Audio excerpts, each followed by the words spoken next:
তো আজকের বিপিএল এর ম্যাচে কিরা ফ্যান হয়ে গেল?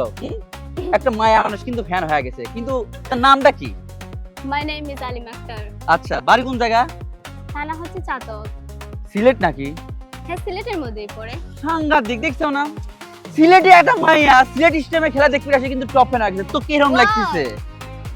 মাই ফিল ইজ বেটার। আমি ভাবতে পারিনি এখানে আমি অতগুলো মানুষের সামনে এসে আমি একজনই হব টপ ফ্যান। ওয়াও! কোন দলের সাপোর্ট করতেছেন এটা ক্লিয়ার করেন। চট্টগ্রাম।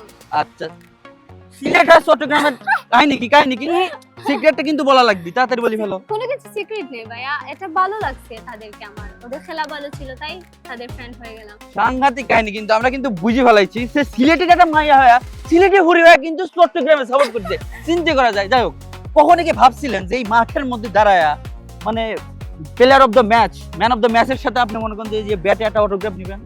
যে না, আমি কখনোই ভাবি নাই যে এতগুলা মানুষের মাঝে আমি হব, এত মানুষের মাঝে আমি ভাবতে পারি না। চলে যাবার কথা ছিল আমাদের, দুলাভাই বলছিল চলে যাব, কিন্তু আমি বললাম না, তারপর ওনারা চলে এসেছে। আচ্ছা যাই হোক, দুলিবার কিন্তু বলি রাখতেছি, দুলি ভাই আপনার নিয়ে গেলে কিন্তু টপ ফ্যান হয়ে পারতো না। যাই হোক, দুলাভাই কিন্তু মানে বেড়াতে এসেছিলাম, আপুর বাসায় বেড়াতে এসে এইটাই কাহিনী হয়ে গেল, ভাবতে পারিনি। আচ্ছা যাই হোক, আপনার জন্য শুভকামনা। Thank you. মাঠে এসে খেলা দেখবেন, জাতীয় দলের খেলা দেখবেন নাকি? ওকে ওকে ওকে, অবশ্যই। ঠিক আছে, congratulation. Congratulation. Thank you. Thank you all of you.